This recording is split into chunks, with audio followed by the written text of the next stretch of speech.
No por el momento, profesor. Muy bien, muy bien.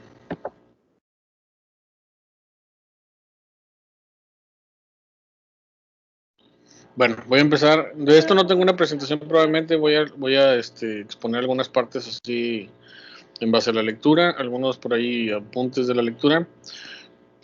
Y bueno, ¿de qué vamos a hablar hoy? Vamos a hablar de Corea, la última dinastía que se le va a conocer como Joseon, antes del periodo Joseon. El periodo Joseon es el periodo de la dinastía ya, de Corea ya en dominio japonés. Por eso se le llama así, de Joseon a Joseon la lectura. Porque pasamos de la última dinastía, que fue la dinastía independiente, a una no dinastía, sino, bueno, sí, dinastía, pero ya bajo dominio japonés. Recibe Joseon porque es el nombre que Corea pues, tiene Joseon o Joseon, no sé cómo se pronuncia. Y Joseon es el nombre que le dan los japoneses precisamente a Corea, entonces por eso digamos que los cambios ahí de nombre. Pero bueno, vamos a empezar con una pequeña lectura introductoria de esta parte.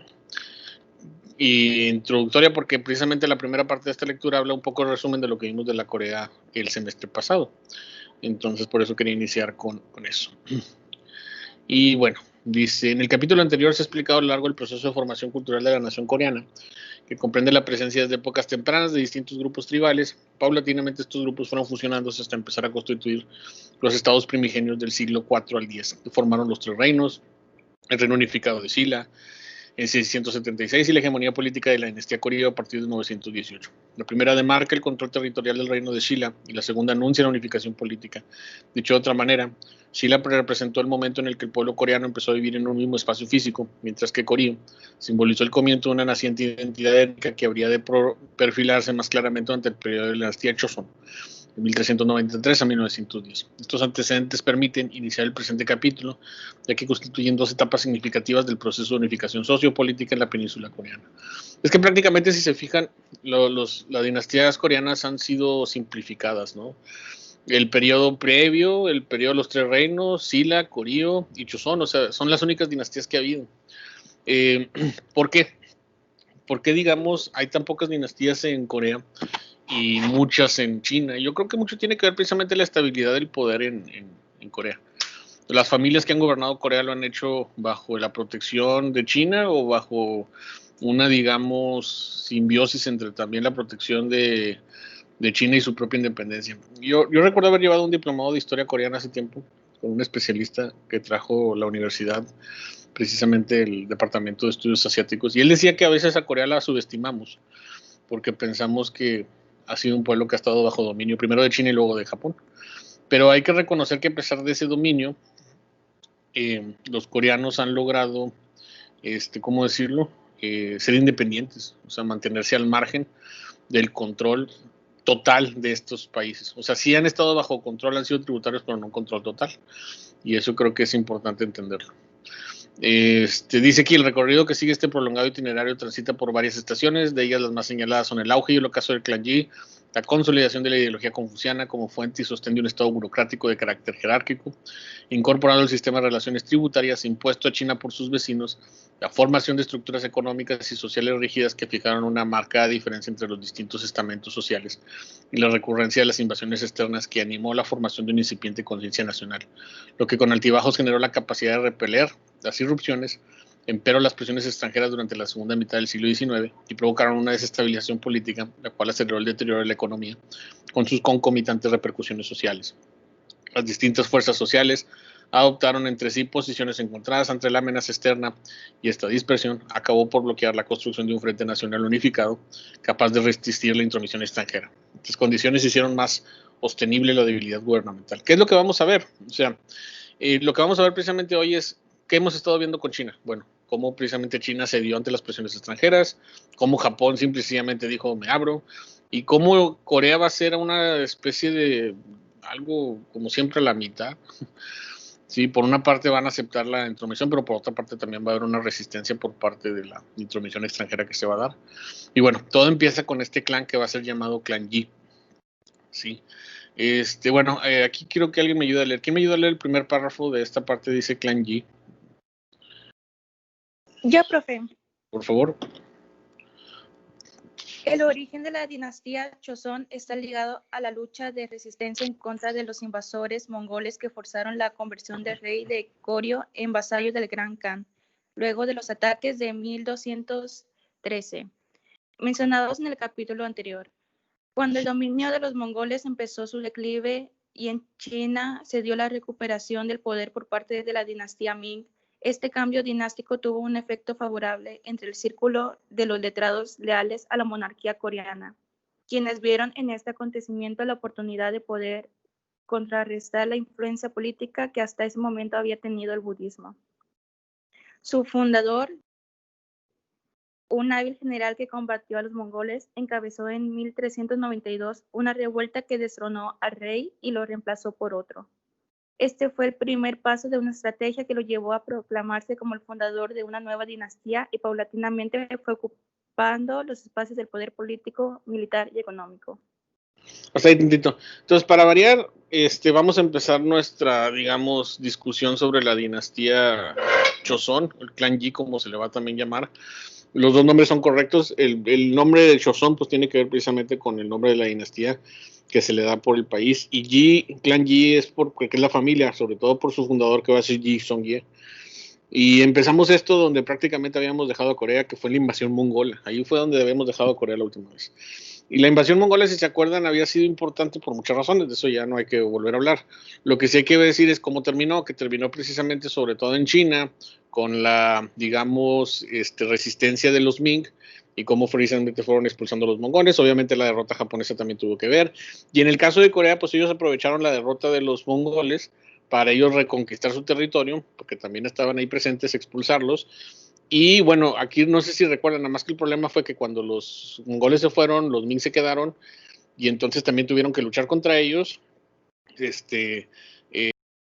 anexar ya de una vez el territorio a China, no lo lograron, lograron precisamente por lo menos detenerlos y volvieron más o menos a las condiciones en las que estaban. Lo que sí es que hubo un cambio de dinastía. La anterior era Goryeo, ya después de la invasión de Mongolia y su expulsión respectivamente, pasó a ser la dinastía Joseon o el clan Yi.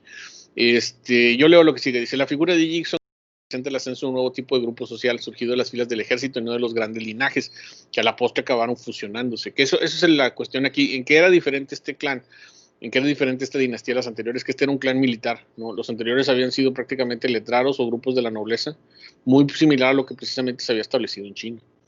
Entonces aquí una de las cosas que vamos a ver pues es esto. Dice aquí, en ese sentido, Yi aparece como la bandera de una nueva clase burocrático-intelectual que le sirvió de consolidar su proclamación como rey.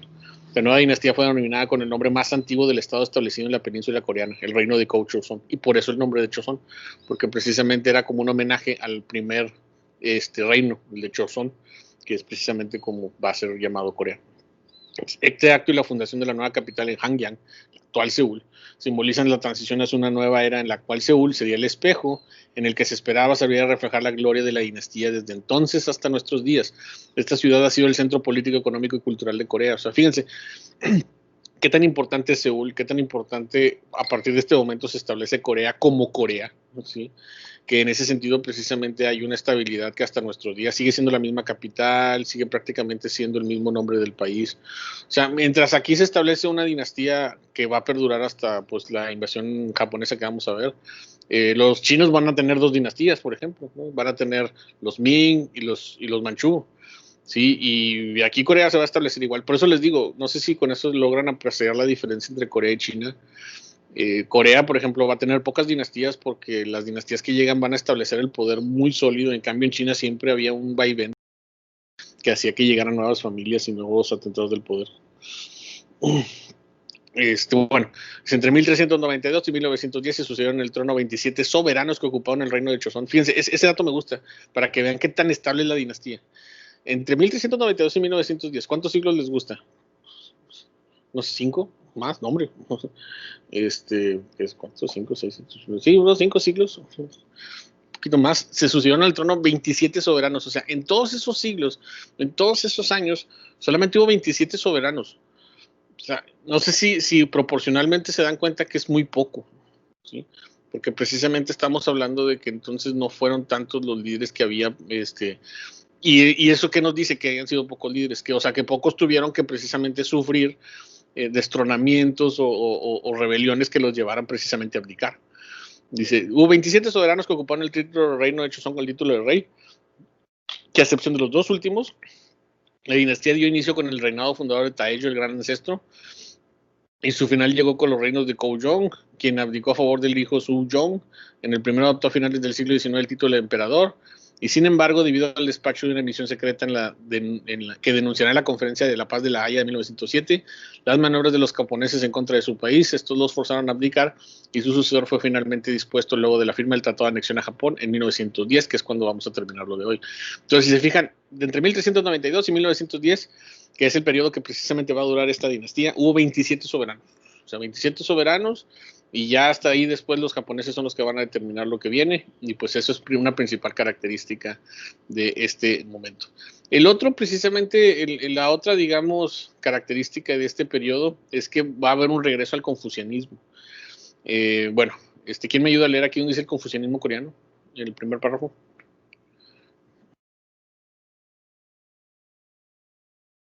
¿Puedo ser yo otra vez, profe? Sí, no hay problema. La adopción del confucianismo fue un proceso gradual que se remonta a los albores de la historia coreana.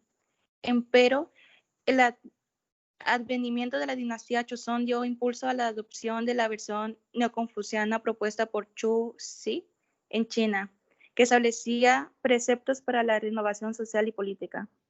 No obstante, en 1392 el reino coreano distaba de constituir la entidad moral requerida por el ideal confuciano. Fue hasta los siglos XVI y XVII cuando, a través de un complejo proceso de fusión de las costumbres de Goryeo, la dinastía anterior, con estas nuevas ideas, el confucianismo logró constituirse en una práctica nacional. Esta expresión refleja el carácter distintivo de la transformación confuciana de Corea, una mezcla del modelo preconfuciano con una particular interpretación de los textos neoconfucianos. Sí puede leer los dos párrafos siguientes, por favor. El desarrollo de esta práctica transitó por una primera etapa en la que se buscó eliminar la influencia política que tenía el budismo, a una segunda en la que se consolidó la hegemonía de una visión de confucianismo ortodoxo, que finalmente condujo a la institucionalización de un sistema ético que afectó todos los ámbitos de la vida de la aristocracia coreana, que le imprimió su sello distintivo al reino de Joseon.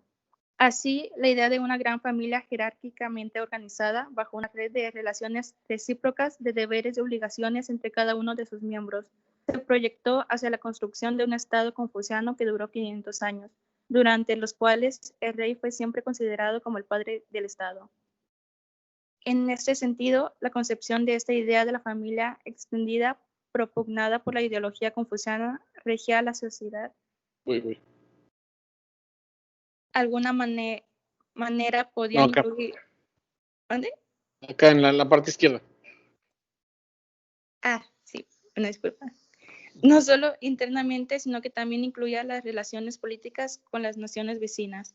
Estas eran, a su vez, consideradas como una extensión de las relaciones interpersonales, lo cual implicaba que el emperador chino debería ser reconocido como el hermano mayor del rey coreano. Hasta ahí. Si se fijan, esto es bien interesante porque entonces Corea va a adoptar el confucianismo o neoconfucianismo, como se dice aquí, como una manera precisamente de control y régimen. Ya hemos hablado mucho del confucianismo, sobre todo el semestre pasado. ¿Qué era lo importante del confucianismo? Que bueno, se hablaba de la virtud, se hablaba precisamente de gobiernos que tenían que tener este mérito para gobernar, pero en este caso en particular, los coreanos van a adoptar el confucianismo porque lo van a ver como una gran familia jerárquicamente organizada, como una forma precisamente de justificar cómo ellos van a ser tributarios de China y pues estar protegidos por ellos. Entonces, los coreanos, no sé si se entiende, y sobre todo por el último párrafo que leyó la compañera, se van a considerar algo así como los hermanos menores de China, ¿sí? Porque precisamente, pues China era, digamos, el hermano mayor, los hermanos menores, entonces por consecuencia China tenía que protegerlos, era parte de su deber como parte del sistema confuciano. Incluso lo dice aquí después ya en el párrafo, dice, en la figura de esta relación aparece contenida la expresión Saide Kyoljin, El primer término quiere decir servir al más grande, que es China, mientras que el segundo connota el mantenimiento de relaciones amistosas entre vecinos, Japón. La primera frase proviene de la antigua filosofía política china y se refiere a las responsabilidades mutuas que debe haber entre el hijo y el padre, la que por analogía aplicada a las relaciones interestatales constituye lo que algunos autores han denominado el orden mundial chino, en el cual China ocupaba el centro de situación, que era ratificada a través de la práctica del sistema tributario. Sí, entonces sí, inevitablemente los coreanos estaban precisamente bajo dominio chino. Y bajo el sistema confuciano ellos digamos que no se sentían tan comprometidos porque sabían que eran parte de un sistema donde ellos eran los hermanos mayores y otros países como Japón eran vecinos que tenían que llevarse bien. Parece, y no sé si lo ven así, que los coreanos están concediendo mucho, pero recuerden la situación en la que están. Son una península rodeada precisamente por grandes potencias. No les queda de otra más que poder precisamente lidiar con esto, y la mejor forma que lo hicieron pues, es a través del confucianismo. Vamos. ¿Sí se entiende eso entonces? ¿O algún comentario?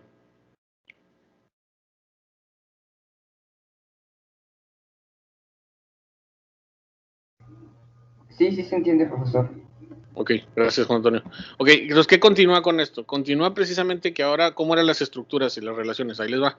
Dice, la adopción de las ideas no confucianas implicó asimismo la construcción de una estructura de clases sociales a la manera de China confuciana, aunque con ciertos matices a diferencia durante la dinastía Joseon, se consolidó el predominio de una clase aristócrata que constituyó un sólido bloque social formado por un estrato burocrático intelectual fusionado con los terratenientes. En ese sentido estricto se trataba de un mismo grupo social identificado como Yangbang, el término coreano utilizado para referirse a los aristócratas. Este nombre define literalmente la fusión de dos grupos que simboliza la unión de la pluma y la espada, la cual implica una referencia a todos aquellos que pueden ser elegibles para ocupar puestos gubernamentales. Dicho de otra manera, los Yangbang detentaban la propiedad, la tierra y tenían además el monopolio de la educación y los puestos administrativos, para la cual establecieron un rígido sistema de control que les permitiría asegurar la continuidad del linaje. Fíjense, esto del Yangbang es bien interesante porque se va a mencionar, incluso todavía a futuro, cómo va a seguir siendo la sociedad élite en Corea. Entonces, el Yangbang va a ser este grupo que va a fusionar a la aristocracia con la burocracia. ¿Sí? La aristocracia se definía precisamente porque eran aquellos que tenían el control militar y la burocracia pues eran los que tenían el pensamiento o el control de las letras. Entonces, creo que a diferencia de China, no sé si recuerdan, en las últimas dinastías chinas que estuvimos viendo, siempre ese fue el problema, sobre todo en la dinastía Ming, que había una lucha entre la aristocracia y la burocracia, como que siempre se estaban peleando el poder, los grupos que estaban ahí.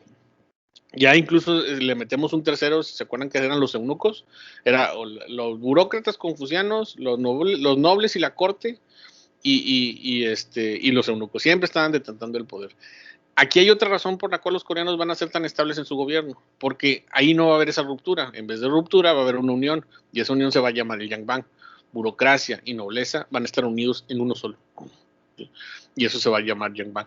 De hecho, aquí le llaman endogamia, no sé si ubican el término, algo así como que casarse entre primos. Sí, eso prácticamente es lo que va a pasar en esta situación. O sea, en vez de ser contrarios, van a estar del mismo lado. Y eso va a establecer que por siempre estar entonces ellos en acuerdo, las rebeliones de abajo no afecten, porque pues siempre tenían bajo control precisamente lo que pudiera pasar desde abajo. Entonces, por eso hablamos de siglos y siglos de dinastía Joseon, que no va a tener ningún problema, porque entonces estamos hablando que el poder siempre estaba sostenido bajo esta, digamos, unión entre estos dos grupos de poder. ¿Sí? Dice, esta endogamia explica la continua permanencia de ese estrato social en las altas esferas del poder. Las bases de estabilidad estaban fincadas en el estudio de los clásicos confucianos y en la aprobación de los exámenes oficiales que se convocaban cada 3 años. De acuerdo con un estudio realizado sobre los resultados de estos exámenes, se encontró 14,000 candidatos que calificaron en las pruebas, pero eran personajes pertenecientes a grandes linajes, posición que les aseguraba la posibilidad de mantener su posición y heredarla a sus descendientes. Este rango social no se perdía aún en el caso de aquellas familias que venían a menos. Entonces eso también, ¿no? O sea, el Yangbang va a ser una posición social a la cual no pierde. Van a aplicar exámenes, pero ellos siempre ganaban. O sea, era una élite que se va a sostener. Yo veo que esa es la principal diferencia, insisto, con China, porque vuelvo a repetir, mientras en China eran las disputas comunes siempre entre estos grupos, y eso ocasionaba otros problemas al interior del país, aquí el grupo el Yangbang, va a ser tan, digamos, estable, como se menciona ahí, por eso va a tener tanta permanencia, permanencia porque van a estar unidos, no va a haber desencuentros y entonces mantenían a raya a la población. Ahora, no estoy diciendo que esto sea bueno, o sea, si a lo mejor lo analizamos fríamente, pues va a ser negativo porque entonces va a haber un sometimiento del pueblo coreano como nunca, o sea, porque el pueblo coreano nunca podía hacer nada, estaban, digamos, bastante reprimidos y a raya por este control. ¿Saben por qué también lo menciono? En este curso que les digo que llevé de historia coreana, yo recuerdo bien cuando el maestro que nos estaba dando el curso nos puso una fotografía de cuando había sido el anuncio de la derrota japonesa después de las bombas atómicas. Y entonces me acuerdo muy bien que el maestro nos puso una fotografía de los coreanos cuando anunciaron que Japón ya no iba a ser el país que los colonizaba, que me estoy adelantando, pero pues yo creo que lo saben, ¿no? Entonces, vienen las bombas atómicas y Japón pierde sus colonias, entre ellos Corea. Y nos mostró una foto donde estaban los coreanos así con cara de indiferencia. Y dicen, ¿ven la indiferencia de los coreanos? O sea, no estaban celebrando, no estaban diciendo, sí, ya se acabó el dominio colonial. Y nos decía el maestro, ¿por qué? ¿Por qué creen que hay indiferencia? Y bueno, se los planteé a ustedes. No encontré la foto porque era una foto de él, así, y como él es así súper especialista, pues no sé dónde está. Pero si más o menos les planteó el panorama, ¿por qué creen que la indiferencia de los coreanos cuando les dijeron que ya no iban a ser colonia japonesa? ¿Qué se imaginan? Pues ya están acostumbrados. Exacto, dice, es que ya están tan acostumbrados a cambios de régimen y ellos siempre están suprimidos por otro poder, que dice, pues quien venga es para ellos igual, ¿no? Sí. Y bueno, me acuerdo mucho de esa, digamos, de ese comentario del maestro, se me quedó grabado y bueno, no sé si con eso queda claro. Juan Antonio, ¿qué vas a decir?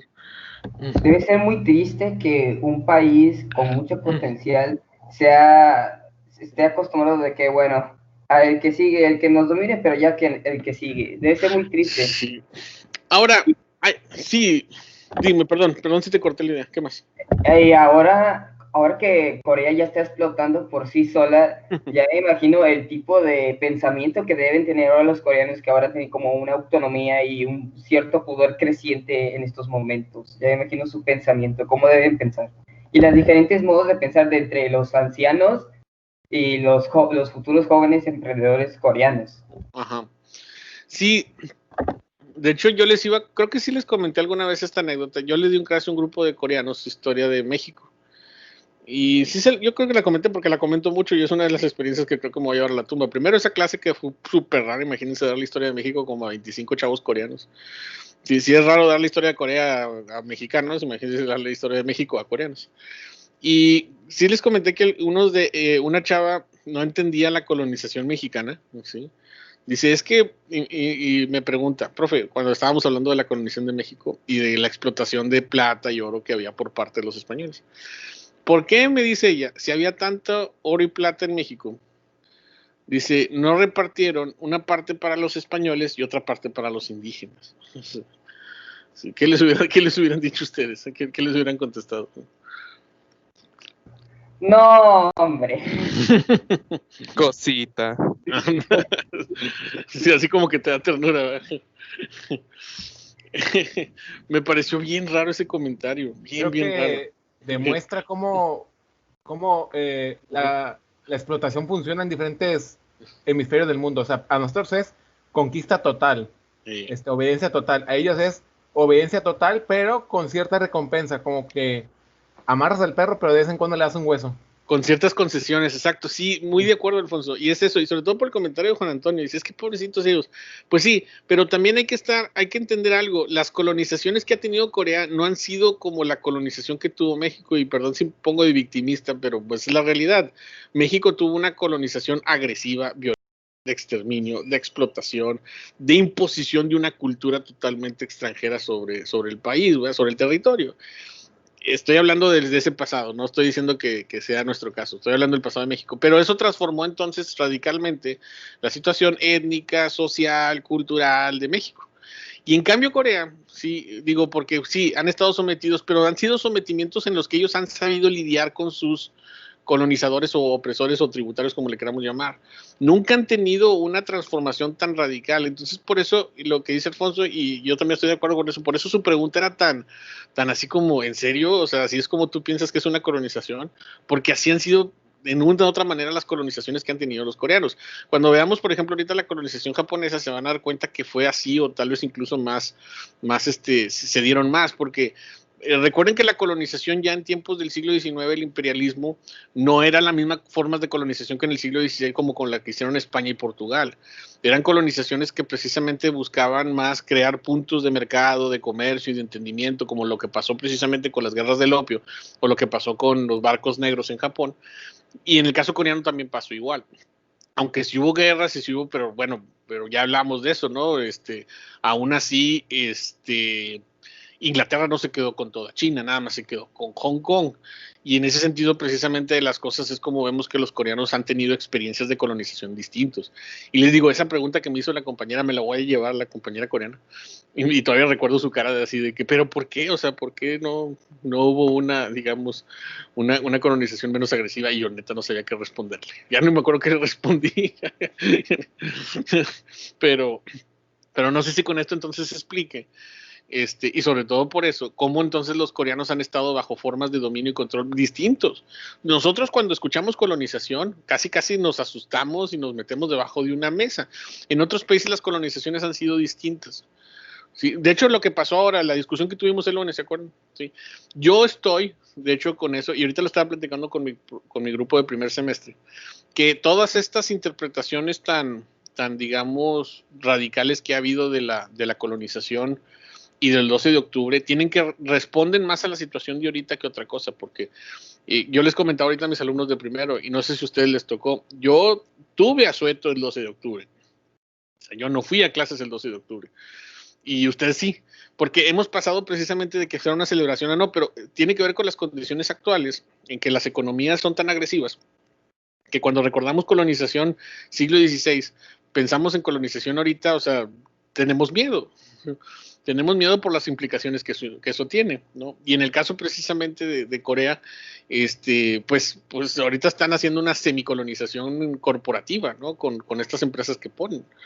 Igual por eso también por el comentario de Juan Antonio, y ahora ellos son los explotadores, si los podemos decir así, pues puede tener sentido. De hecho, estos chavos les estaba dando clase porque ellos venían a trabajar acá, y eran una especie, yo no me imaginaba cuántos podían ser, o sea, y es como una avanzada de gente coreana que no tenemos ni idea que andan por aquí.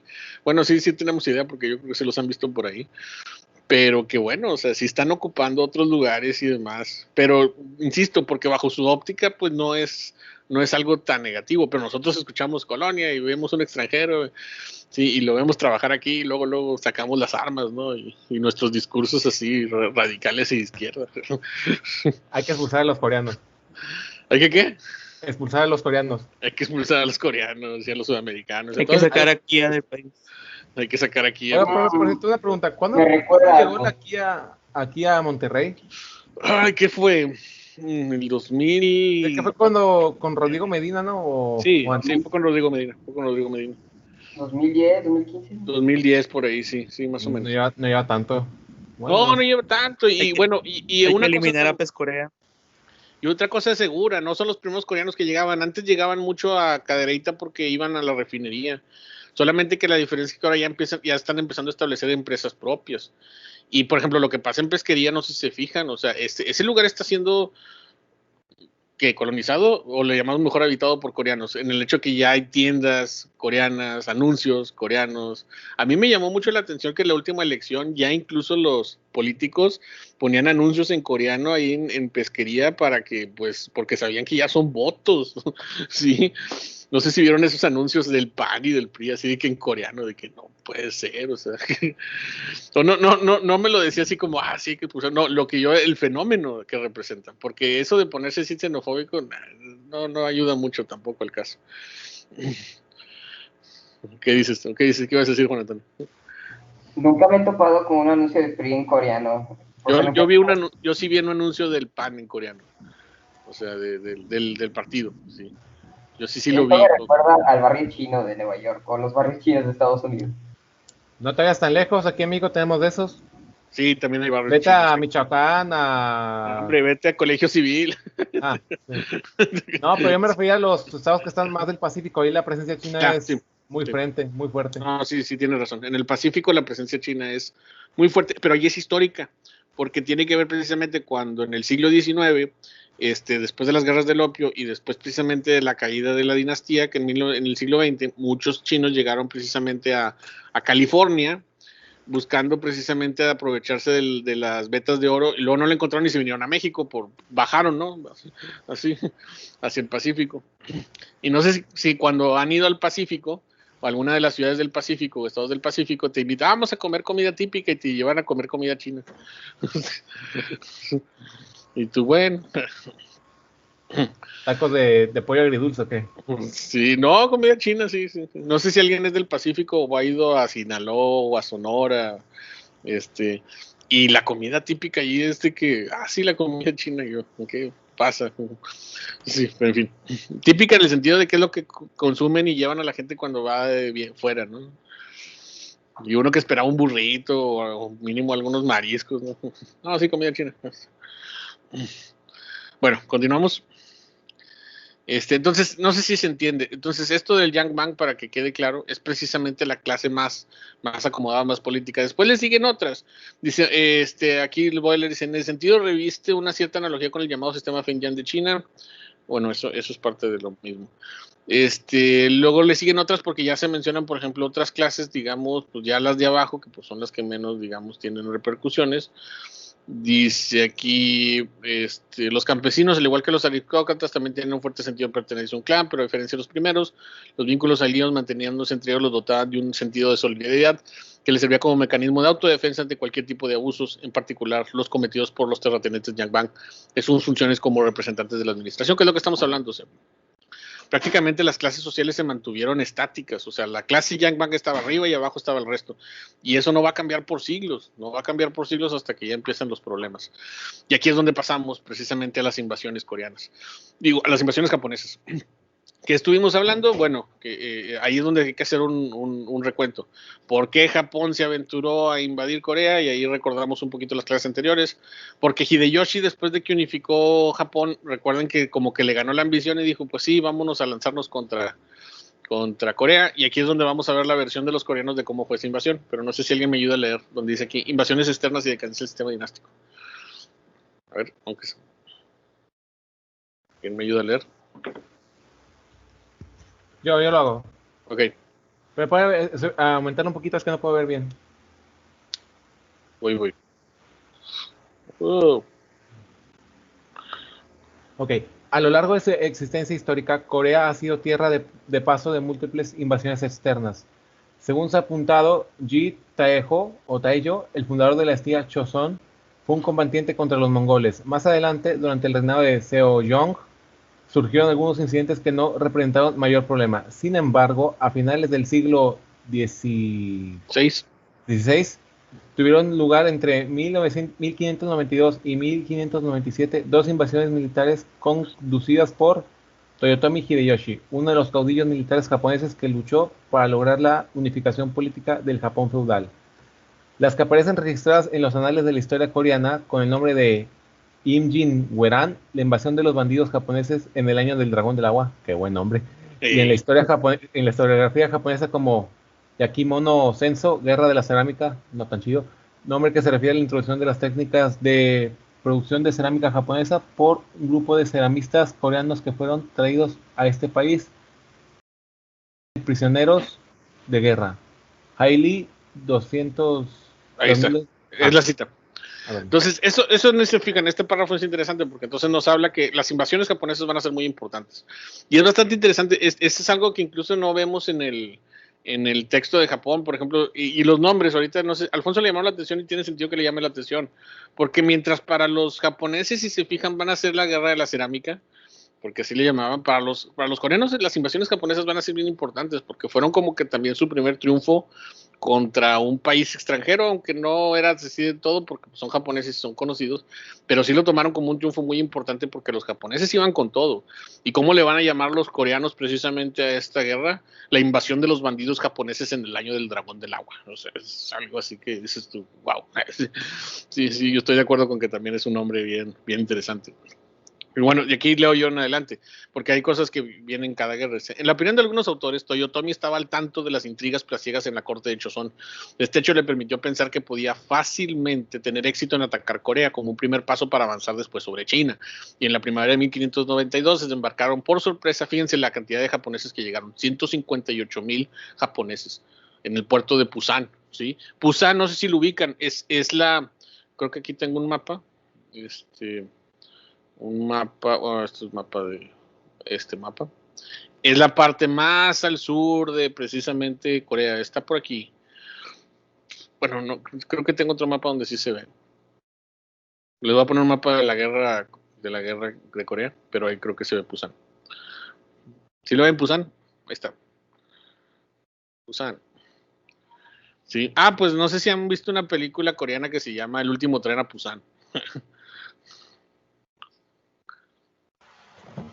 Es la de zombies. Ah, sí, ya sé cuál. Bueno, porque precisamente hace todo el recorrido hasta llegar ahí, que es era, pues, ya lo último que quedaba. Entonces, no sé si ahora ya tiene más sentido esa la película para ustedes. Bueno, entonces, para que ubique la ciudad. Entonces, por ahí llegaron los japoneses. Esta reacción persuadió a Toyotomi de que no era infundada, su percepción sobre la desunión coreana, lo cual ciertamente le dio una ventaja inicial. Entonces, empecemos con eso. ¿Qué querían los japoneses? Si se fijan, como que Toyotomi, yo insisto, desde su punto de vista dice que tenía confianza. Aquí la lectura nos dice que también como que había como que una desunión entre los coreanos y eso como que le dijeron, oigan, es que los coreanos no están en su mejor momento y entonces Hideyoshi dijo, vamos a atacar Corea. Pero si se fijan, quería atacar Corea, ¿para qué?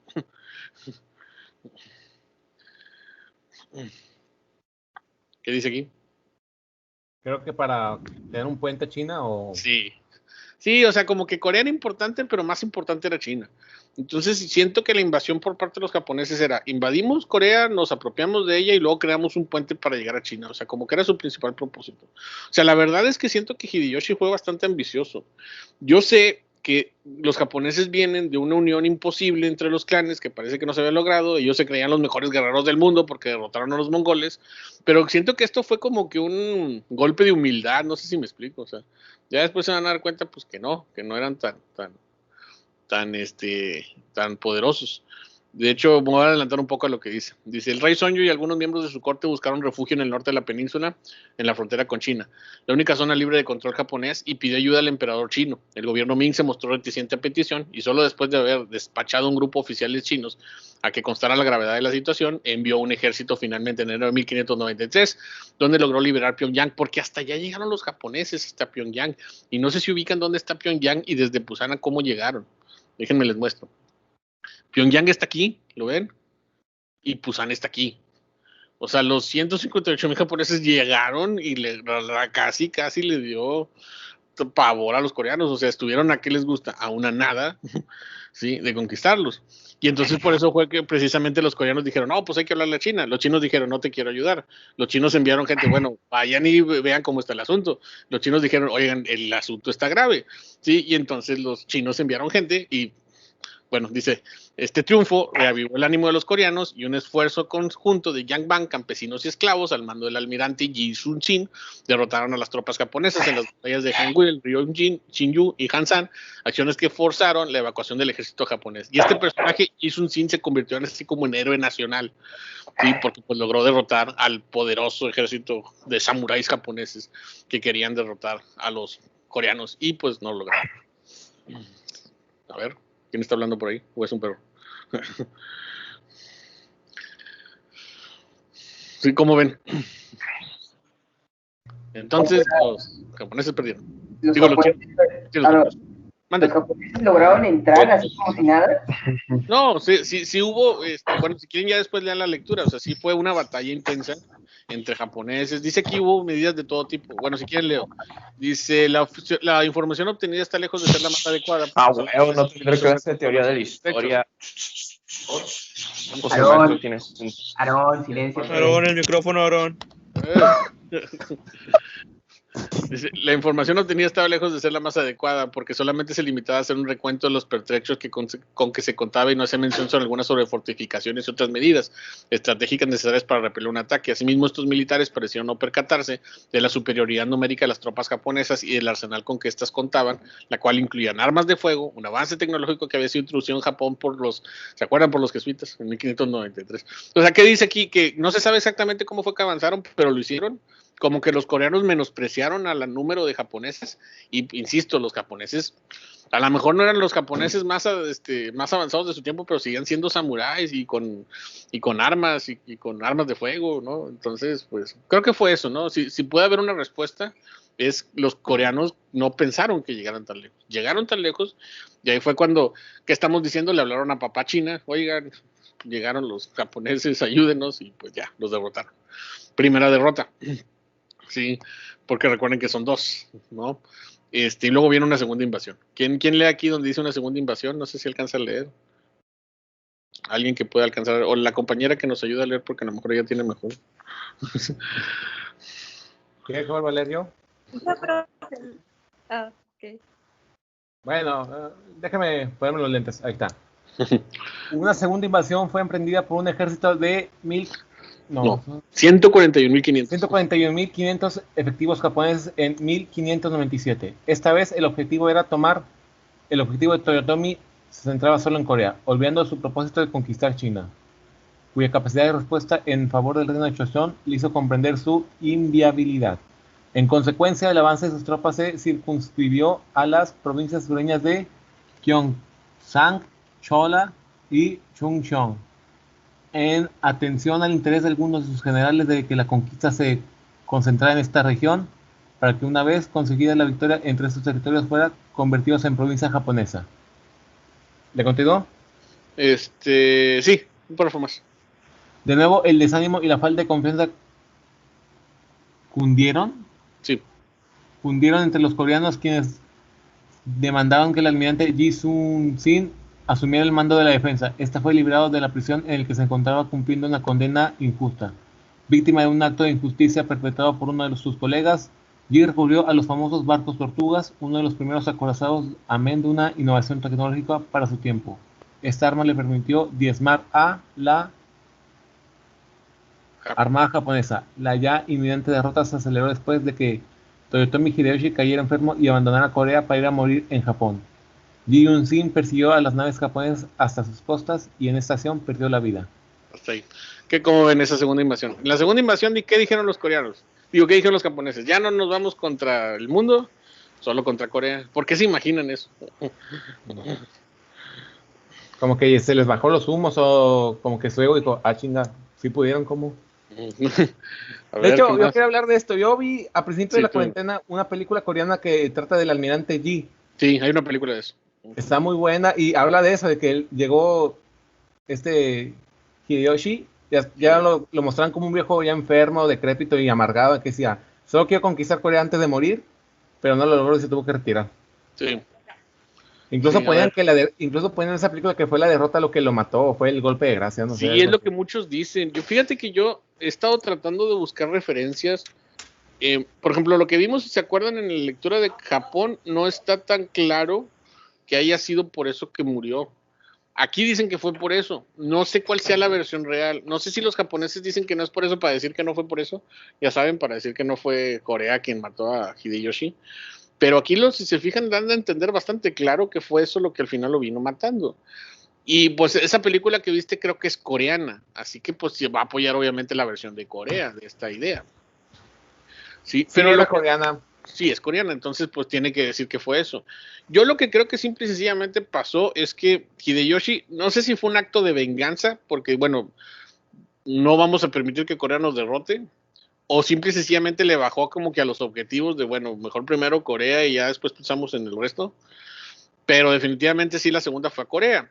Ahora, este personaje Yi fue así como que tráiganlo de vuelta, estaba en prisión por algo ahí que no queda muy claro. Sí, de hecho esa película, fíjate que yo la he visto en pedazos, yo tengo ganas de verla realmente, a ver si después me pasan el dato por ahí alguien, supongo que a lo mejor alguien ya la vio. Y porque precisamente puede ser bien interesante ver estas versiones. Como sea, el punto es que los japoneses volvieron a perder. ¿sí? Y volvieron a perder y obviamente de aquí ya no se recuperaron. Hideyoshi regresa a Japón y luego pasa lo que vimos, ¿no? Ahí muriéndose y dejándole a su pequeño niño, ¿cómo se llama el niño? Hideyori. ¿Sí, verdad? Hideyori.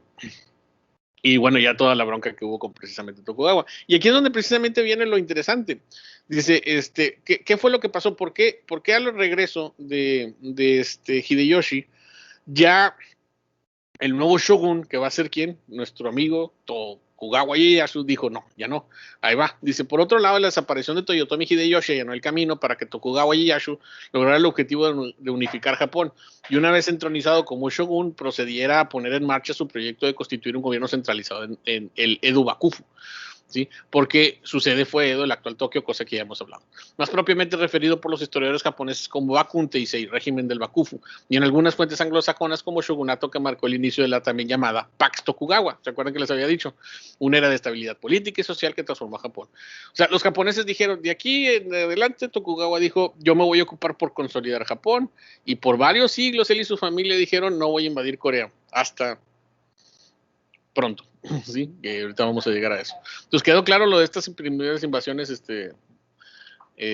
¿cómo se llama? Japonesas a Corea.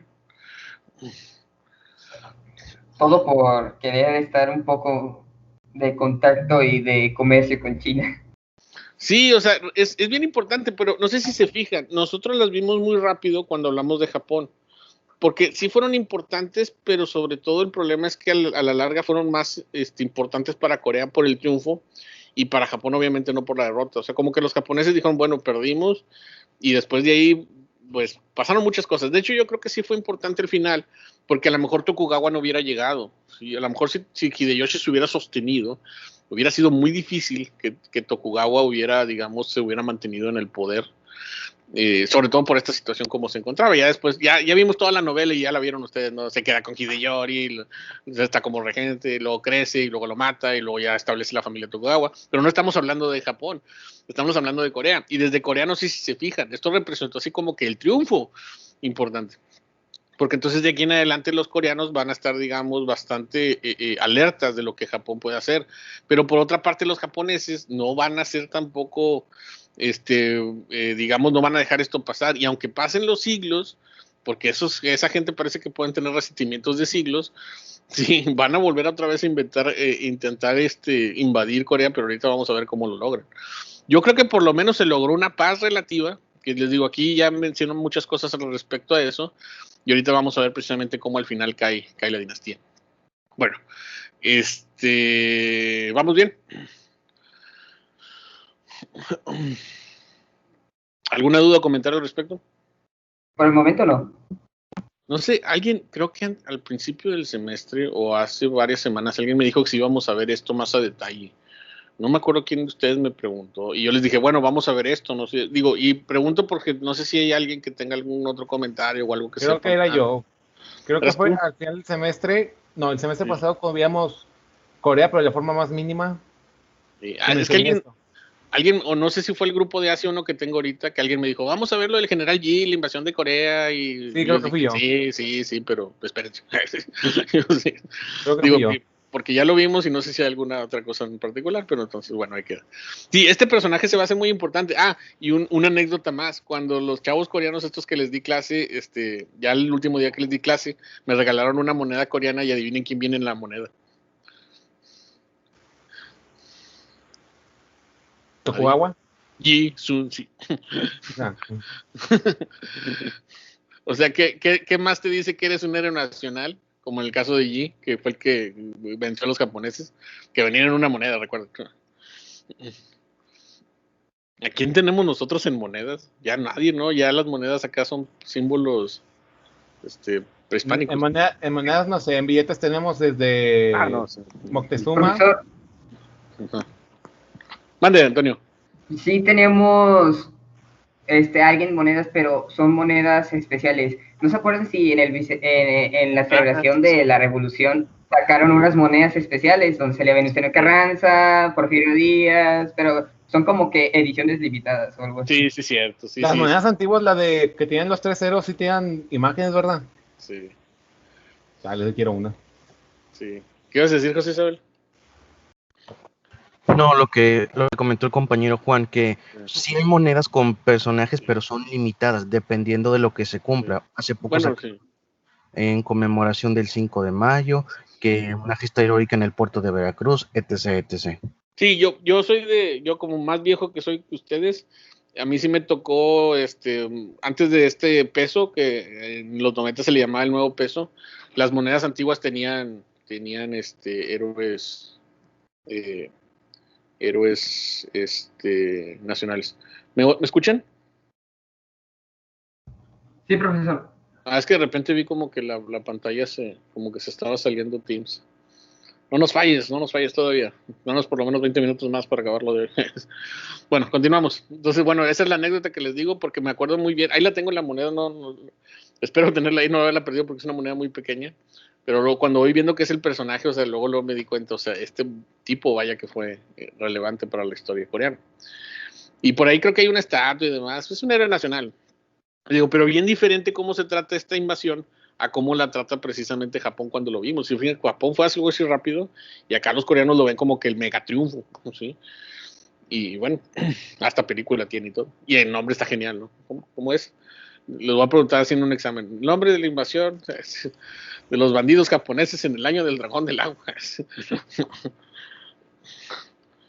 Que parece un movimiento de los caballeros del zodiaco. Pero bueno, vamos a continuar.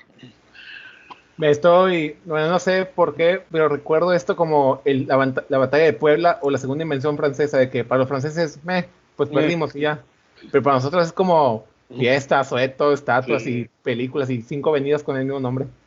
Sí, y eso cambia, es que para que vean cómo es la historia de caprichosa, por eso también lo pongo, ¿no? Y para que vean que en todos lados es igual. Yo creo que pasa lo mismo también cuando los japoneses le ganaron a Rusia en la guerra ruso-japonesa, que también vamos a ver. Para los rusos pues perdimos contra Japón, para los japoneses le ganamos a Rusia, o sea, le ganamos una potencia extranjera y de Europa, ¿no? Que tampoco fue poca cosa para los rusos, no lo tomaron en cuenta, pero la gente sí, ¿eh? Y después de ahí pues, era una humillación nacional. Ok, y con esto la URSS empezó a surgir. Sí, empezó el declive de Rusia para dar paso a la URSS. Sí. Entonces, todo está conectado. Ok, ¿qué pasa ya al final? Dice, la historia de la caída de Stretch está llena de incidentes de los que no se puede dar cuenta en su totalidad, en un solo capítulo. Por lo tanto, debe partirse una consignación general de algunas razones que condujeron a la pérdida de la independencia para después señalar algunos acontecimientos. Entonces, aquí les voy a señalar las principales razones de la caída de esta dinastía. En primer lugar, la figura de la posición geopolítica del reino de Joseon, que para la segunda década del siglo XIX se había convertido en un tablero de ajedrez en el que con soltura se movían las piezas y que dirimían las rivalidades entre China, Rusia y Japón, mientras el resto de las potencias imperialistas se mantenían en la expectativa. Primera razón por la cual la decadencia. Corea estaba reduciéndose mucho, y no me explico con eso reduciéndose. Corea se mantenía estable, pero ya es el siglo XIX, ya es 1870 y tantos, y los coreanos siguen todavía bajo un, digamos, poder feudal. El mundo está cambiando y ellos no. Y eso precisamente le está trayendo problemas, entonces, porque las potencias están avanzando. Mientras los coreanos habían ganado a Japón y se habían mantenido igual, recuerden que los japoneses atravesaron por su restauración Meiji, los chinos estaban atravesando precisamente también por su modernización, y los rusos estaban expandiéndose como buena potencia imperialista. Entonces menciona, esto definitivamente va a hacer que los coreanos estén como aprisionados. Y no sé si ubican geográficamente el territorio, pero creo que sí se dan una idea de eso. Entonces, esa es una razón. Sí. Digamos, el resto de los países se estaban moviendo y los coreanos no, ¿sí? Eso creo que es un problema. Segundo, la dificultad de poder emprender reformas debido al conservadurismo de la ideología política dominante, el enfrentamiento faccionario con que solían zanjarse los asuntos políticos entre la élite, la corrupción del aparato burocrático, la constancia y recurrencia de los miembros de la élite buscar aliados entre las potencias extranjeras, el rechazo a las reformas por el temor a la élite, la pérdida de sus privilegios y, sobre todo, el divorcio que desde siempre habían mantenido separada a la élite gobernante del resto de la población, la que aceptaba pasivamente esta suerte. O sea, lo que hemos dicho, ¿se acuerdan de la reforma de los 100 días en China? ¿Se acuerdan de la restauración Meiji? Bueno, los coreanos no tenían eso, o sea, los coreanos no se reformaban, la misma gente seguía teniendo el poder. Y mientras ellos seguían teniendo el poder, como dice aquí, la gente, el resto de la población seguía pasivamente aceptando todo. Entonces, en pocas palabras, las cosas seguían tan igual que entonces los cambios no llegaban y esos cambios no permitían que Corea pudiera avanzar a otra situación. Dice, de esta manera un rey prisionero entre las redes de los intereses de los aristócratas, las intrigas de su esposa para favorecer las aspiraciones de sus familiares y desvinculado además de la base de su pueblo, poco podía hacer para resistir las presiones externas como una terrible sombra que se cernía ese día sobre la cabeza de su reino. Porque, ¿qué pasó? Entonces, están estas dos situaciones que estaban llevando a Corea al declive.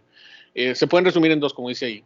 El crecimiento de las potencias extranjeras y la, ¿cómo le podemos decir? Inamovilidad, estaticidad o simple y sencillamente rechazo al cambio por parte de los coreanos que no quieren modificar, que no se quieren modernizar. Y no sé si se entiende esto de modernizar, porque ya lo estamos hablando con los otros países. Mientras, por ejemplo, China se resistía, pero ya recuerden, finales del siglo XIX no le quedaba otra más que aceptarlo. Luego viene Sun Yat-sen y ahora sí el cambio de república. Mientras Japón, ellos sí dijeron va, y ya para el final del siglo XIX eran la superpotencia.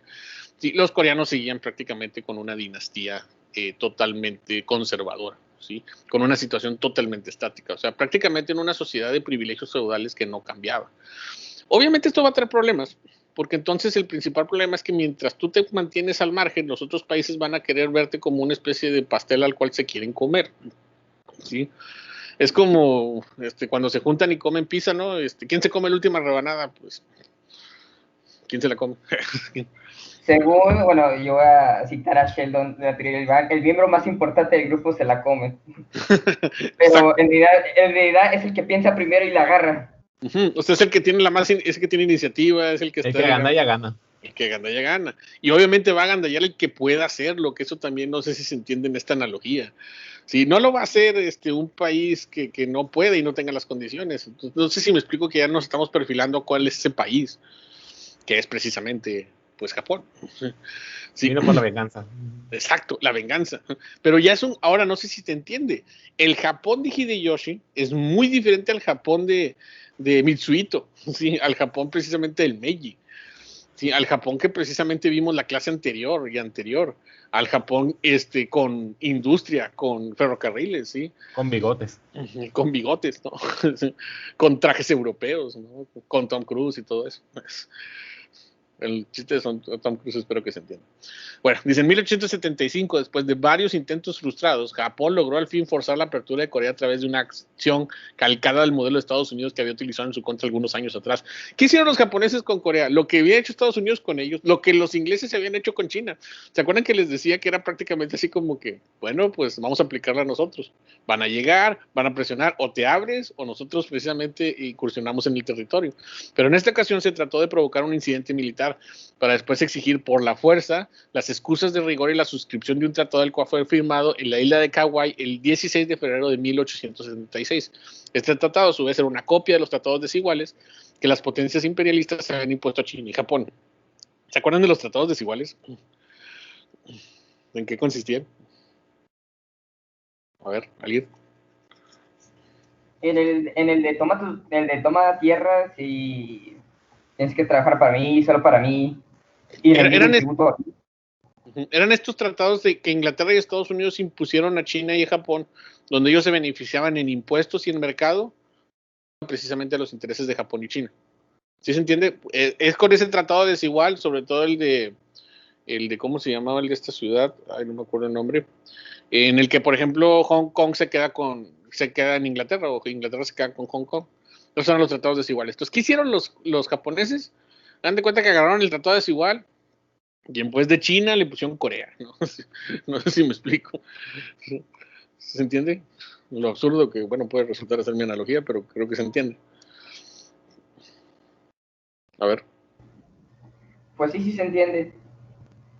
O sea, ellos aplicaron la misma, digamos, dinámica de control y de poder que les habían aplicado a ellos y a China, los japoneses, y lo hicieron con Corea.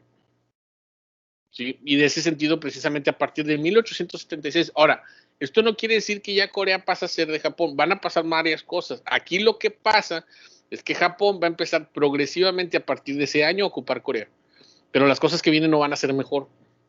Sí, porque fíjense, ¿en qué consiste el tratado? Dice, este tratado, a su vez, era una copia de los tratados desiguales que las potencias imperialistas se habían impuesto a China.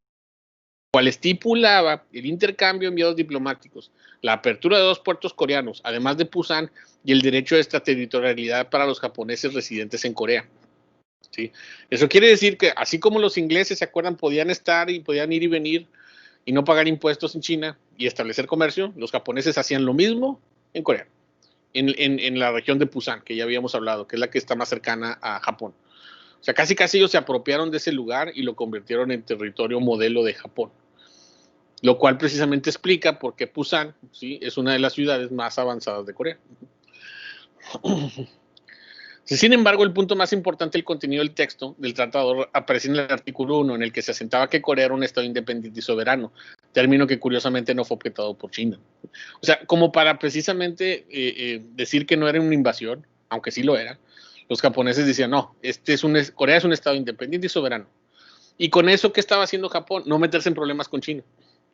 Porque sabía que si Japón de 1876 invadía y se posicionaba sobre Corea, obviamente los chinos, que habían tenido el control de Corea desde siempre, se iban a enojar. ¿Vamos? Ahora, ¿qué se imaginan que pasa después?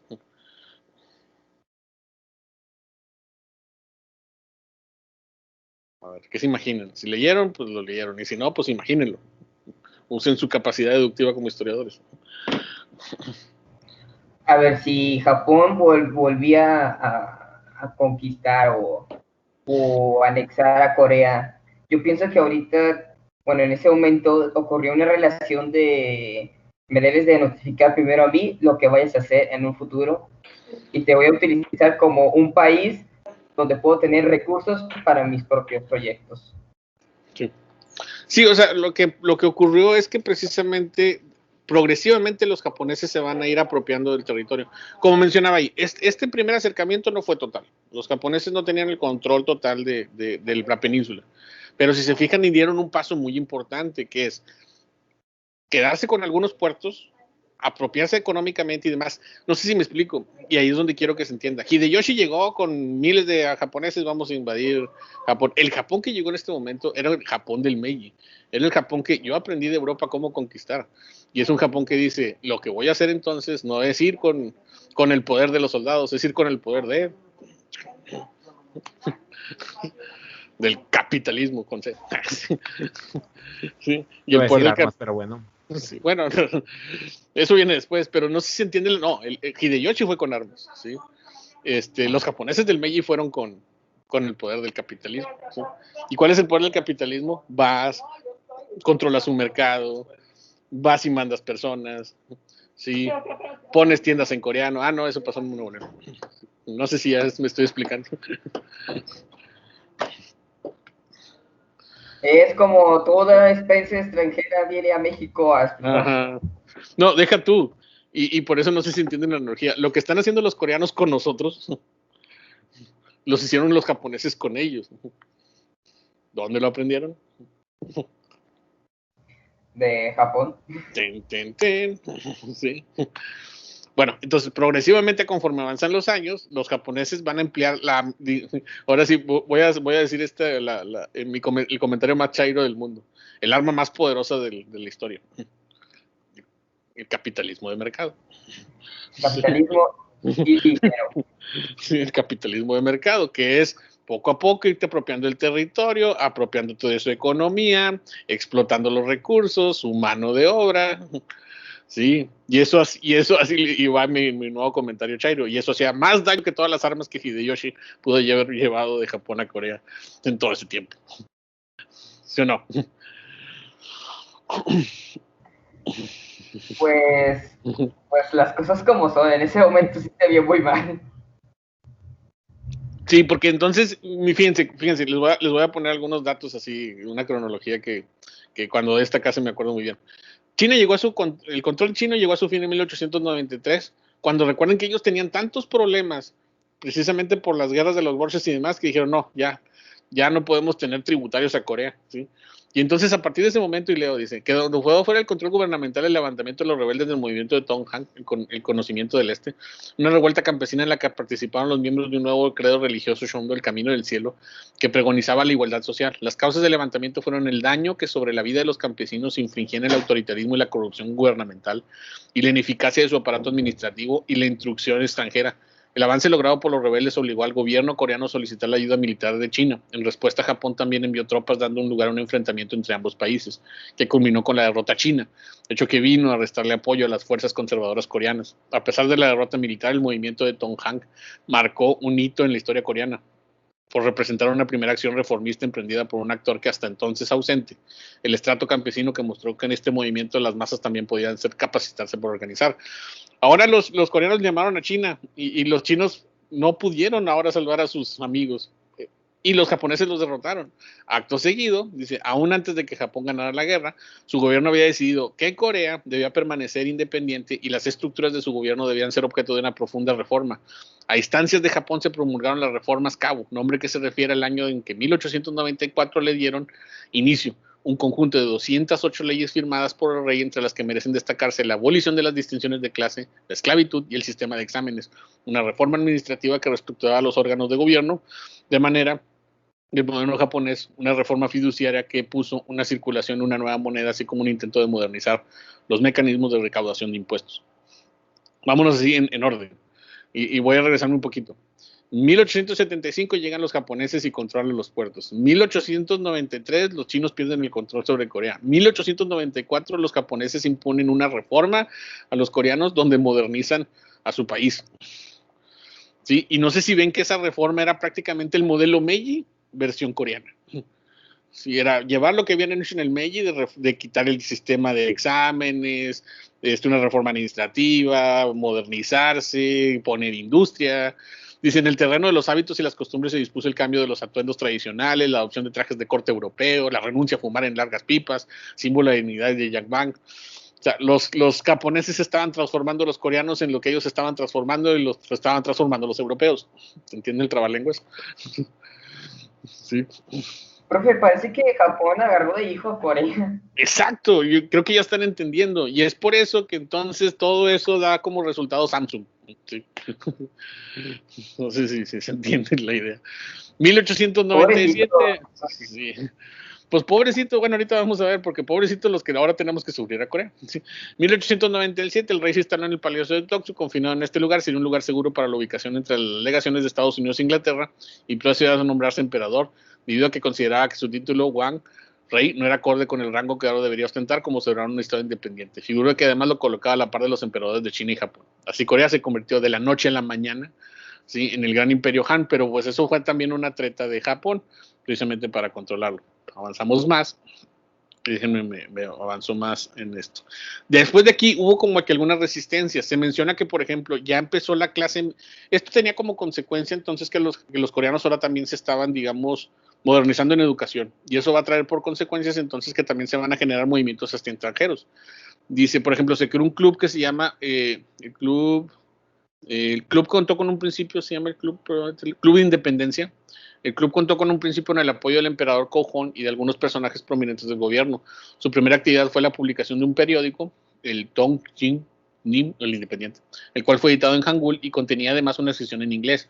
Con esta innovación, los editores buscaban llegar a un número mayor de lectores, sobre todo en la población educada, por no haber tenido acceso al estudio de los caracteres chinos. ¿En qué trataba ese periódico? Entre los propósitos del club se encontraba despertar a la clase Yangbang, un interés en la democracia y la modernización, eliminar la influencia extranjera y forjar un movimiento nacional que impulsara la educación y la industria. ¿Lo lograron? No. O sea, todavía el Yangban estaba muy aferrado a sus principios. Y eso obviamente lo van a aprovechar los japoneses. ¿Sí? Cuando los japoneses vieron que los coreanos como que se querían reformar, empezaron a actuar más ágilmente en su, no sé si dieron cuenta, maquiavélico plan de conquistar toda Corea.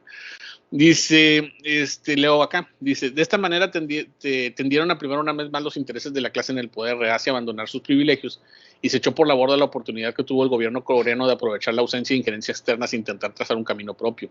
Esta acción condujo al inevitable final de la dinastía Joseon, que fue definido por la rivalidad entre Rusia y Japón en el siglo XX. ¿Qué pasó ahí?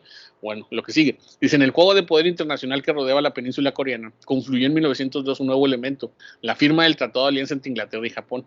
Este acuerdo buscaba frenar los intereses rusos sobre la esfera de influencia británica en China y, por otro lado, disipar el temor de Japón hacia una amenaza rusa en Corea. En el fondo, la intención de Japón iba más allá de la prevención de lo que verdaderamente buscaba. Era la aquiescencia británica hacia su propósito de poder actuar libremente a favor de sus intereses peculiares de Corea. Porque, ¿qué pasó? Déjenme os lo adelanto. Viene la guerra ruso-japonesa el 9 de febrero de 1904, ganan los japoneses. ¿Y qué creen que hicieron los japoneses? Los japoneses, a partir de que ganaron la guerra, dice, déjenme lo leo. El día siguiente Japón declaró estado de guerra al fragor de estas acciones el 23 de febrero. Y déjenme me adelanto. Al final de la guerra no cambió la situación y gradualmente Japón fue tomando medidas para lograr establecer un protectorado en Corea que quedó formalizado el 17 de noviembre de 1905. Ahí está. Vamos a avanzar rápido con eso. Japón le gana a Rusia y después de que le gana a Rusia hace protectorado a Corea, porque se imaginan.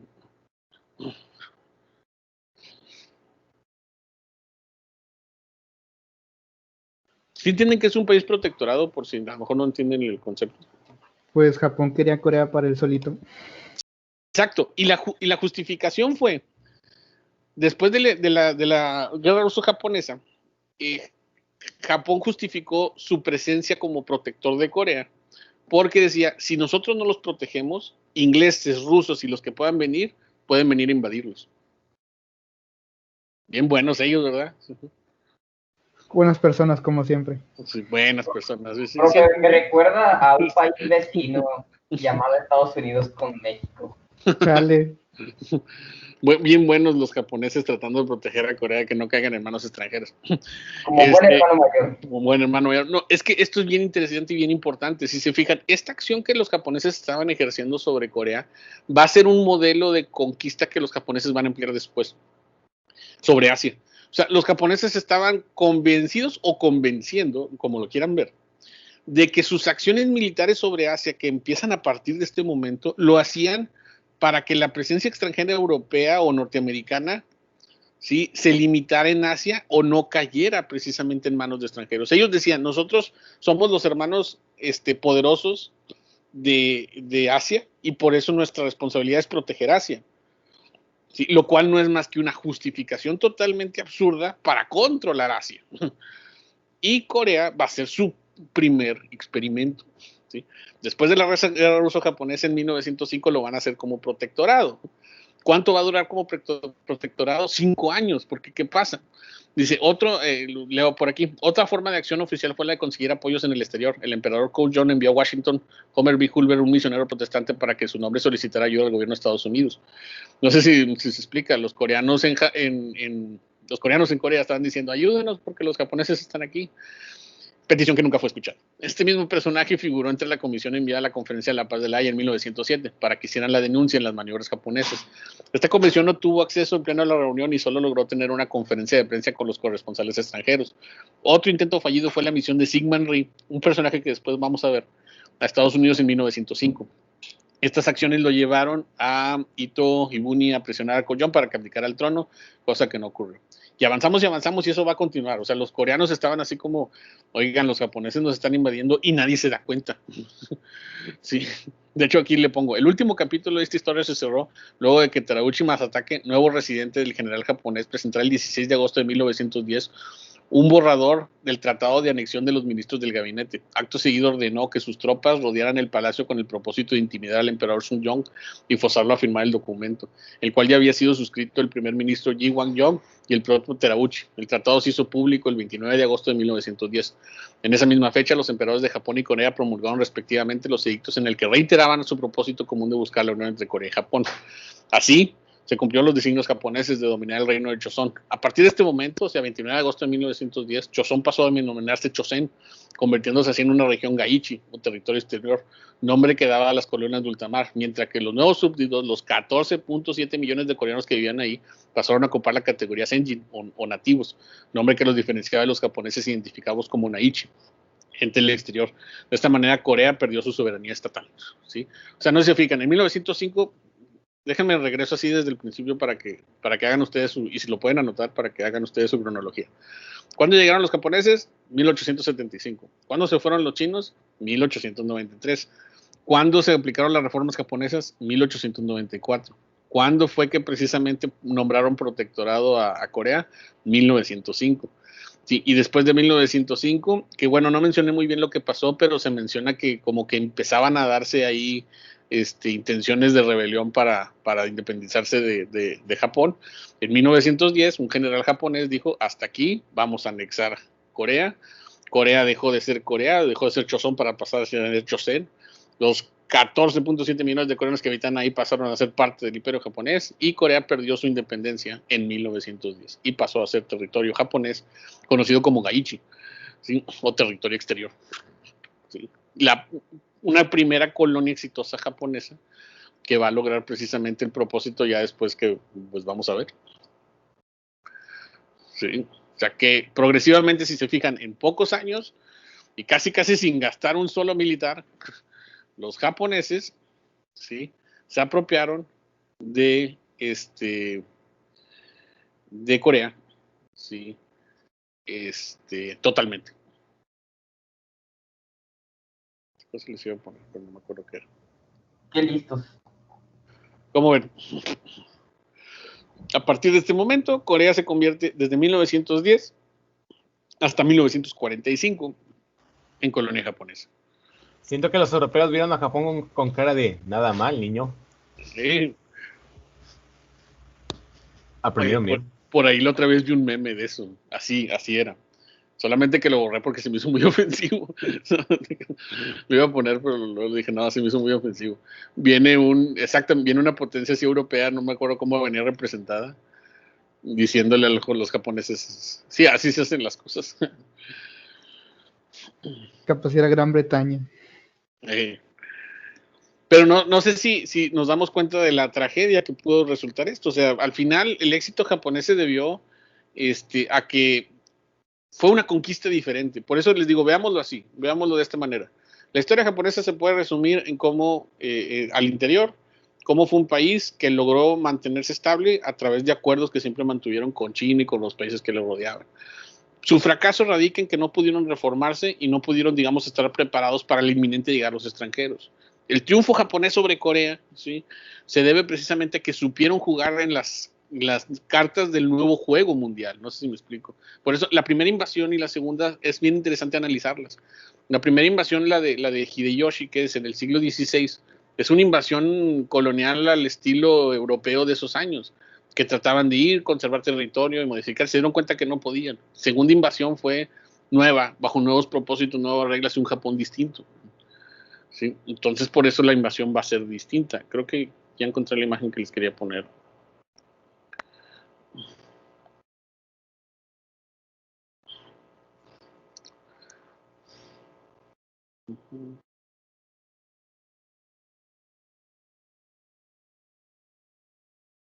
O sea, no, ¿cómo se llama? Esta. No sé si ven. Invasión 1, invasión 2. ¿Cuáles son las diferencias? El uniforme, los mosquetes. Sí, o sea, más organizados. Más organizados, exacto. No se trataba ya de números, se trataba precisamente de formas, de modelos, de control y de conquista. Y creo que ahí es donde precisamente radica la diferencia.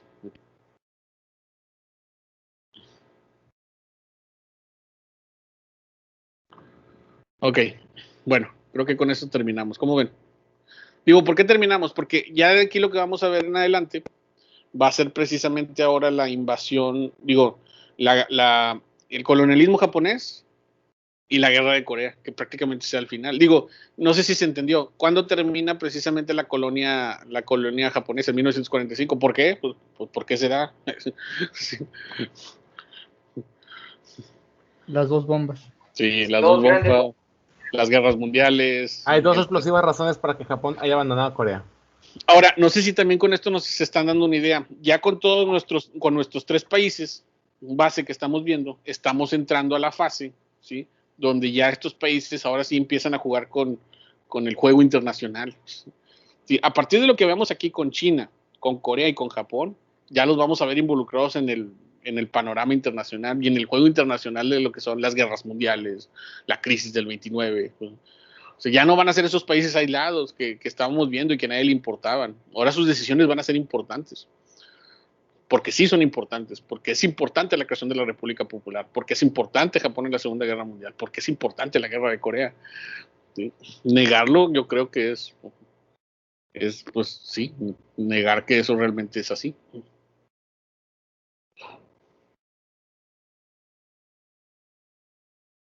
¿Cómo ven? Yo sé por qué es importante la guerra de Corea. ¿Por qué? A ver. Una de las razones es los dos bloques de cómo gobernar un país. El bloque socialista contra el bloque capitalista. Obviamente la Corea del Norte era financiada por la URSS y Estados Unidos estaba financiando Corea del Sur. Eran dos batallas de pensamiento, la verdad. Muy bien. Exacto. Creo que sí, dime. La situación actual de Corea nos refuerza eso de que ya están acostumbrados a ser dominados. O sea, el norte está dominado por China y el sur, aunque no lo quieran admitir, son como que protectorados de los Estados Unidos, y eso nos demuestra que aún actualmente, y a pesar de que supuestamente el colonialismo ya acabó, todavía sigue, pero con otro nombre. Exacto. Y no sé si también entendemos esto que les estoy diciendo. El Japón que estamos viendo aquí, la Corea que estamos viendo aquí, ya son importantes. O sea, ¿cómo negar ahorita la importancia de Corea? O sea, estas cosas como que estábamos hablando de la Kia, a lo mejor ustedes tienen por ahí un Samsung. Todas esas cosas ya son parte de nuestra vida diaria. ¿Cómo no considerar que esto tiene un origen? O sea, cuando pensemos precisamente por qué la tenemos aquí, piensen a la Kia y por qué tengo un celular Samsung, o por qué estoy viendo K-pop, o por qué estoy viendo un drama. Piensen que precisamente sus orígenes están en lo que acabamos de leer. ¿Sí? En ese momento en que los japoneses dijeron, voy a aplicar una política distinta y transformaron a Corea. Corea podía haber sido, si a lo mejor los japoneses se proponen otra cosa o los países extranjeros, podría seguir estando en el olvido, pero se propusieron transformarla y convertirla en lo que es ahorita. Y sus orígenes están ahí, donde precisamente les estoy mencionando. ¿No? En fin.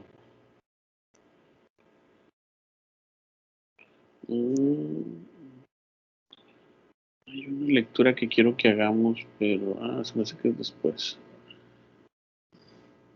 Ok. ¿Dudas?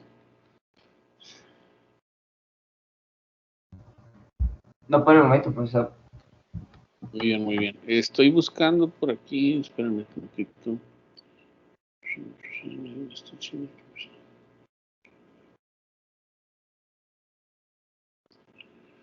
A ver. Bueno, próxima clase ya vamos a empezar ahora con China. Vamos a regresar a China. Les quería decir, traten de hacer un repaso. La próxima clase les voy a pasar cómo vamos a evaluar, porque aquí terminamos, digamos, la primera parte del semestre. Ya ven que yo divido el semestre en 2. Aquí vamos a terminar la primera parte del semestre. Ya estoy viendo la forma en que los voy a evaluar. Y como no quiero que sean exámenes cortos y demás, porque realmente quiero que se explayen, yo quiero que vayan repasando los principales movimientos que hemos visto. ¿Cuáles han sido? Hemos visto China, y en China hemos visto las guerras del opio, la rebelión de Taiping, la reforma de los Indias, la guerra de los boxers y la república. A ver, ¿sí? Repito, para que los vayan apuntando, porque quiero que los tengan así en cuenta. Las guerras del opio, la rebelión de Taiping, la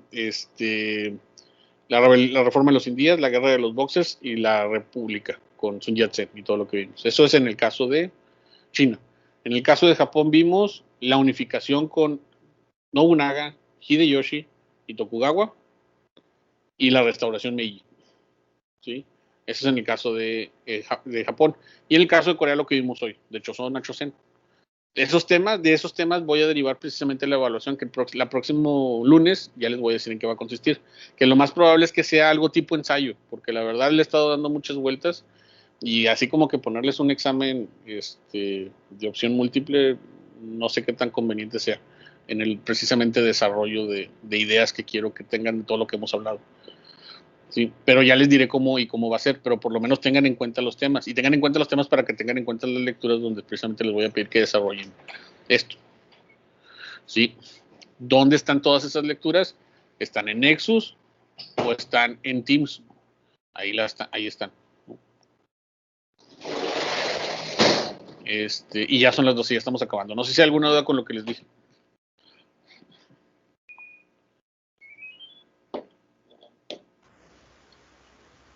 ¿Tendremos que volver a subir el examen a Nexus o se lo pasamos por correo?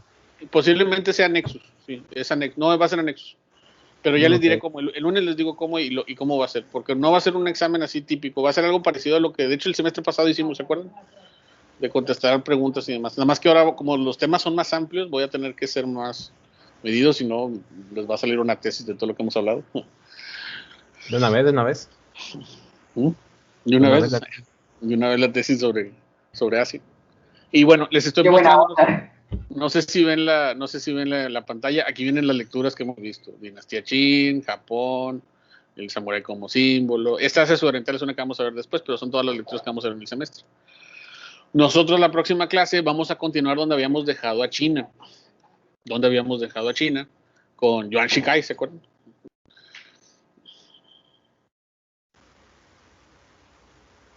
El que venció a los señores de la guerra y... Sí. El que era de la Kuomintang. Sí, la Kuomintang, eso, ahí es donde vamos a iniciar. Oiga, pero una pregunta, ¿Taiwán nunca fue parte de Japón o sí? Sí. Sí, fue parte del territorio japonés después de la guerra con China en 1898. Es que siento como que lo hemos pasado de alto o se deja. Lo mencioné muy breve, pero sí, no le puse mucha atención. Lo mencioné muy breve porque fue más una disputa por un territorio que no consideraban muy importante. Pero ya le vamos a empezar a dar importancia, porque con la revolución nacionalista va a adquirir más importancia Taiwán. Es que yo creo que fue más importante, por ejemplo, la colonización de Corea que la de Taiwán. No sé si me explico.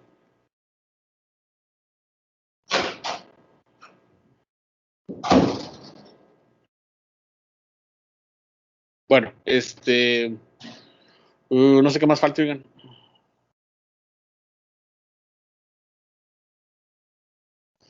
No sé si quedó, bueno, por lo pronto les digo, pónganle atención a las lecturas que les digo, porque de ahí voy a derivar la evaluación para este semestre. Ya les voy a decir cómo, pero la próxima clase les digo en qué consiste, porque estoy armando apenas el paquete.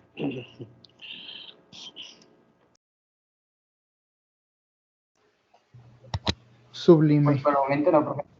Ok, entonces ahí le dejamos, ya la próxima clase hablamos más tranquilo de eso, porque ahorita creo que ya estamos cansados de tanto hablar de Corea. Bueno, vamos a comer, ¿hablamos? Bueno, yo todavía tengo clase. Vamos a comer comida coreana, sí señor. Vamos a comer comida coreana, sí. Hay buena comida coreana. En Vamos a Pescorea. ¿Dónde? A Tijuana. A Tijuana, sí. Vamos a recuperar Pescorea. Voy por las armas. Nada más con la bandera imperial y ya se van. Eso no malo. Ok, ahí le dejamos entonces. Vale, profe, cuídense. Se cuidan. Gracias. Adiós, profe. Gracias, profe. Gracias a ustedes.